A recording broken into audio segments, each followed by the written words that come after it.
Bem, gente, voltando. Estou aqui com um projeto Nest que eu acabei de criar. Criei ele com Nest New, nome do projeto. E aí eu tenho agora. Vamos fazer agora aquela nossa estruturação, né? A gente mencionou aqui esse conceito de controller, service e repository. Como é que eu organizaria isso? Um jeito, existem várias formas de organizar o projeto. Um jeito, poderia ter aqui o services, uma pasta services, uma pasta controllers. Poderia ter também uma pasta repository, se tiver repository. Só que no meu exemplo desse vídeo, como eu só vou usar service e controller, eu vou deixar essas duas pastas. Um jeito de criar o service, eu vou colocar aqui, é, nest generate service. E aí eu quero que ele crie dentro da pasta services, né? Então eu vou botar services barra user. E aí ele vai criar o user.service.ts. E aí vamos olhar aqui, ó. E aí eu quero mostrar duas coisas. A primeira coisa é que veja que ele criou aqui dentro de service, ele criou uma pasta users e dentro da pasta users ele criou o user service ts e o user service spec ts. O user spec ts, o service spec ts, ele é um arquivo de teste para fazer teste automatizado. Foge do escopo desse vídeo a gente trabalhar aqui com teste automatizado. Mas entenda que é uma das coisas mais importantes que você vai ter no seu software. É a sua bateria de teste automatizado. Ela vai lhe dar segurança na hora de fazer modificações. Mas não vai explorar esse conceito aqui. Então, eu queria fazer duas coisas. Primeira coisa é, eu não quero que ele gere esse spec TS e eu também não quero que fique dentro, que ele crie essa pasta users. Eu quero que o caminho seja src barra services barra user.service.ts. Ou seja, eu quero que esse cara aqui esteja dentro da pasta service e não dentro de uma pasta user que está dentro de service. Vamos ver como é que a gente faz isso. É, Uma coisa que é legal na hora de criar o service e o controller por linha de comando assim, é que primeiro o arquivo já vem preparado aqui, ele já vem com uma arroba injectable colocado, já vem com o nome da classe, já vem com esse import aqui feito. E ele também já adiciona o teu service na lista de providers do App Module, que isso aqui é extremamente necessário. Ele vai fazer isso tanto para controller quanto para service. O controller ele vai colocar aqui nessa lista de controllers e o service ele vai colocar nessa lista de providers. Vamos fazer o seguinte, vamos desfazer o que ele fez. Vou desfazer o que ele fez aqui. Aqui no App Module eu apaguei a referência. E aí eu vou apagar aqui essa pasta users. Então agora voltou, está só a pasta service. E aí eu vou executar o comando de novo. Eu vou dar um menos menos no spec. Isso aqui faz ele não gerar o arquivo base para teste automatizado. Menos menos flat. O que é o menos menos flat? Ele vai criar o meu service exatamente nesse diretório aqui. Ele vai ser exatamente dentro do services. Deixa eu criar Enter. Vai ver aqui que ele vai criar ó, arquivo, adicionou um service aqui. E aí a gente vai criar dois services. Um service para user e um service para product. Beleza. Vou fazer a mesma coisa para controller. Vou dar um nest generate controller. Aí vai ser agora controllers barra user menos menos no spec menos menos flat. Vamos ver aqui. certinho. E aí eu vou fazer a mesma coisa para product.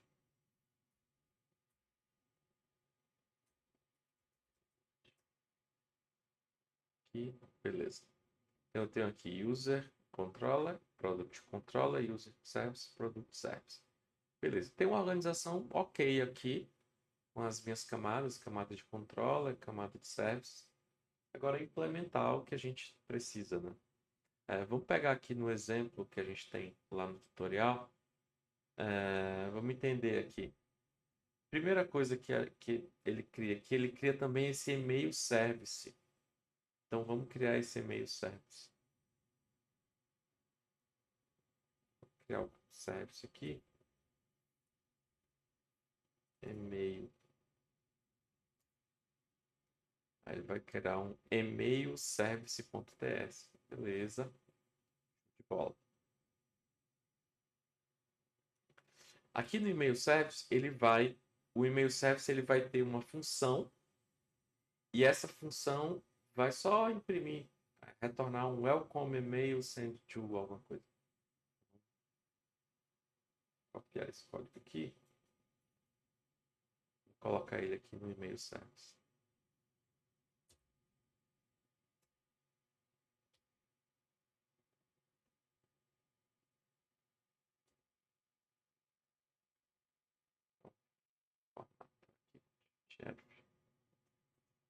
Bonitinho. Você vê que o e-mail service ele não depende de ninguém. Então, se a gente for aqui, ó, vou pegar aqui.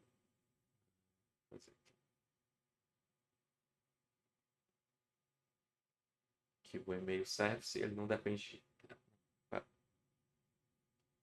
Essa não. O e-mail service aqui ele não depende de ninguém. Agora, o user service ele depende do e-mail service. Então é como se eu fizesse o seguinte: vamos pegar aqui user service, e-mail service. Então, user service depende do e-mail service e o controller depende do user service. Então tem essa escadinha aqui de baixo para cima, né? Vamos pegar aqui o e-mail service. Aí eu vou agora no user service. Aí você vê que o user service ele tem algumas coisas.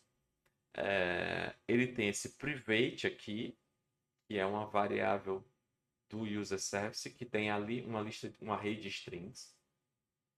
Eu tenho um construtor, e nesse construtor, o que o construtor ele faz? Ele cria um objeto user service. Para criar um objeto user service, ele vai precisar do email service, que vai ser utilizado aqui, ó. E aí, gente, é como se eu tivesse o seguinte: quando eu registro um usuário, eu poderia, por exemplo, chamar esse e-mail service para disparar um e-mail. Só que a gente não colocou aqui uma lógica de e-mail real, né? Mas ele poderia disparar um e-mail para uma caixinha de e-mail, só teria que escrever mais código. Como eu quero tornar o mais simples possível, o user service ele não precisa se preocupar como é que está esse envio. Ele só vai chamar essa função. Essa função é responsável por disparar. Aí tem a lógica de enviar o e-mail. E eu tenho aqui o get all users. Deixa eu copiar isso aqui tudo aqui do user service. Tá lá do user service.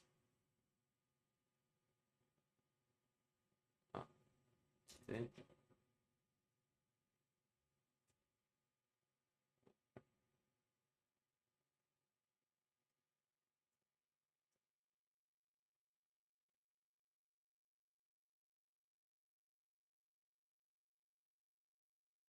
Só que eu tenho que importar aqui, né? User service.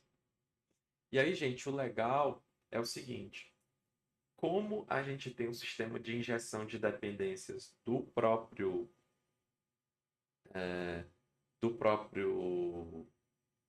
Nest, ele automaticamente vai injetar um objeto do tipo email service aqui dentro e aqui na minha função só preciso chamar. Não se preocupar com nada. E o controller, ele depende do user service. eu for aqui no user controller, a gente vai ver aqui que ele tem um construtor dizendo que para construir um user controller, eu vou ter que precisar passar uma variável do tipo user service.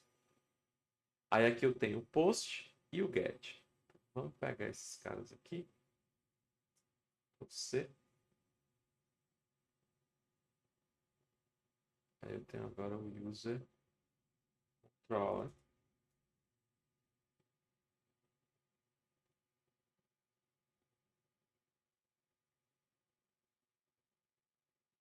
Tem que importar aqui essas coisas.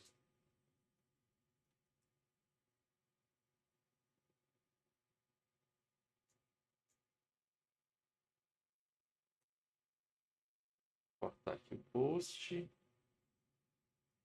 Importar aqui o get, que vem do nest.com. Importado aqui em cima.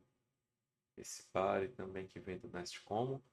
Tudo isso aqui, gente, é código da biblioteca para tratar o que vem da HTTP. É user, ele colocou users, né? É user service. Pronto, ficou user service. Ok. A gente está com um código aqui. Vamos agora levantar esse projeto. npm start.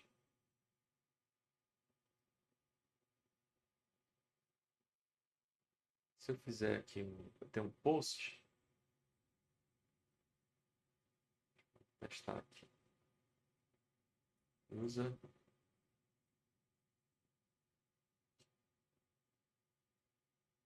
Post.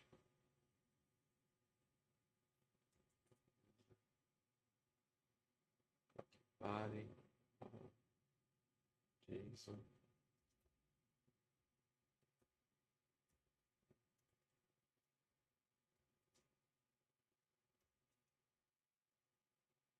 E-mail 1 arroba gmail.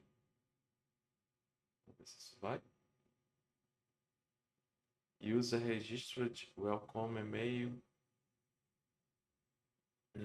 Vamos agora mandar o e-mail 2.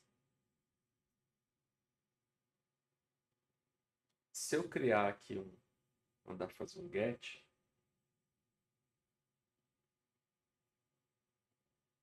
ele vai me retornar um array com um e-mail. E aí vamos só entender aqui como é que ficou o código. Aqui no meu user, eu defino aqui o controlador alguns parâmetros do HTTP. Então eu estou dizendo o seguinte, ó, meu HTTP vai ter uma rota que é o user. Então isso aqui vai estar lá para definir o protocolo HTTP. Esse controller recebe um user service. Quando ele receber um post aqui, quando o meu controller receber um post, ele vai chamar essa função e ele vai pegar de dentro do body um atributo e-mail, que é esse cara aqui, ó. Opa, aqui, ó. Pegar o e-mail. Se eu mandar aqui, por exemplo, mudar o nome desse cara aqui, ele não vai conseguir achar o e-mail, mas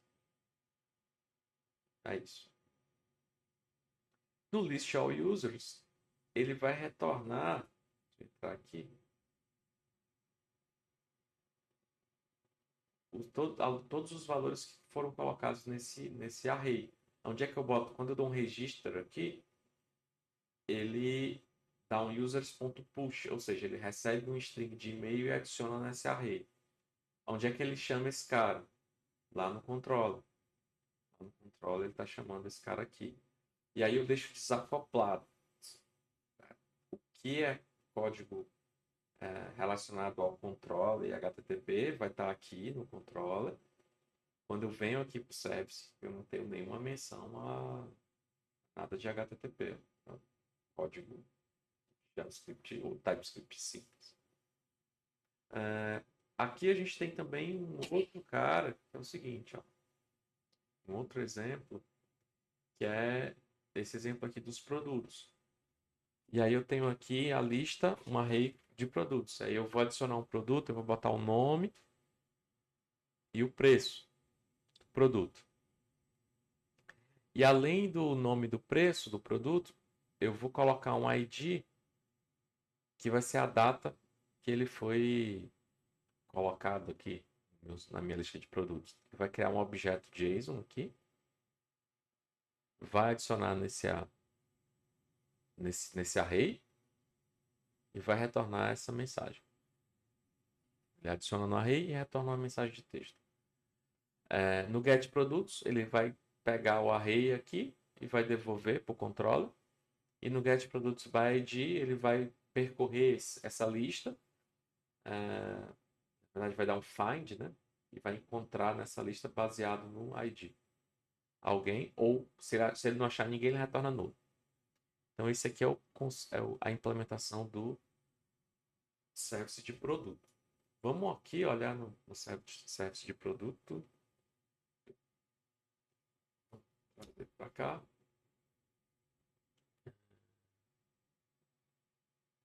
Tá formatadazinha.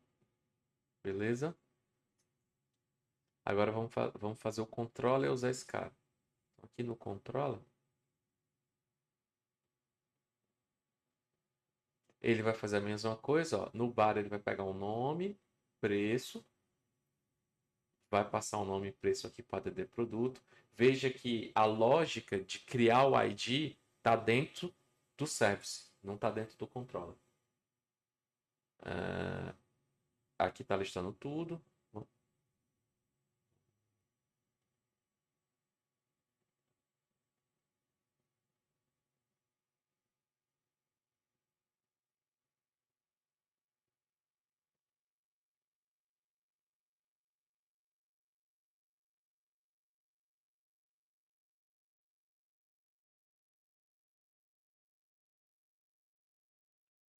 Importar esses caras aqui. É que é Product Service. Né? É porque eu devia ter colocado Products. Eu botei no singular. Depois a gente ajeita.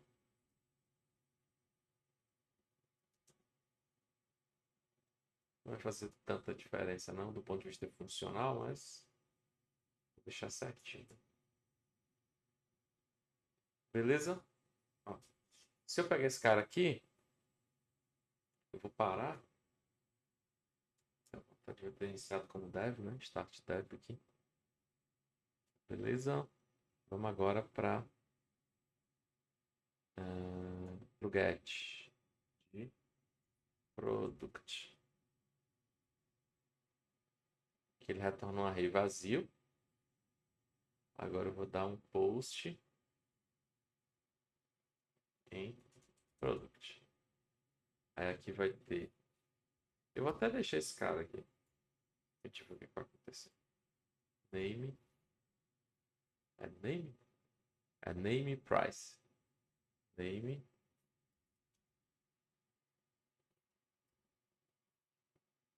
Copy.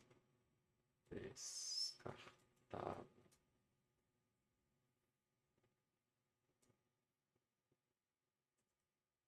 Price.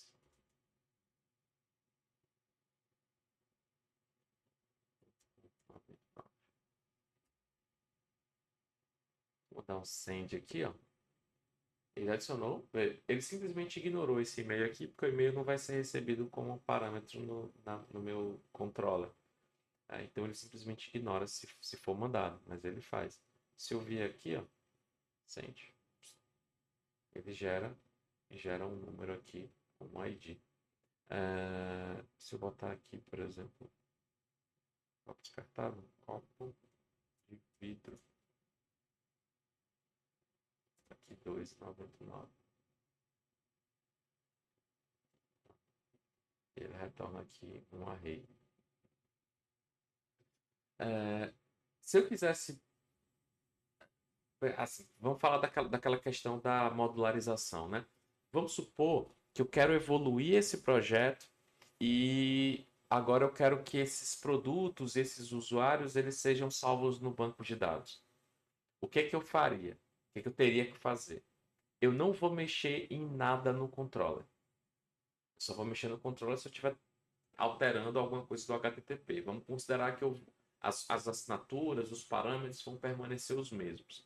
Eu não preciso mexer em nada de controle.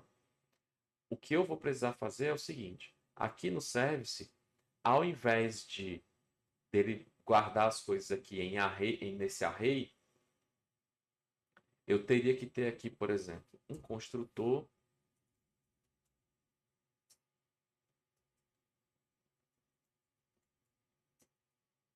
que ele receberia, por exemplo, aqui algum repository.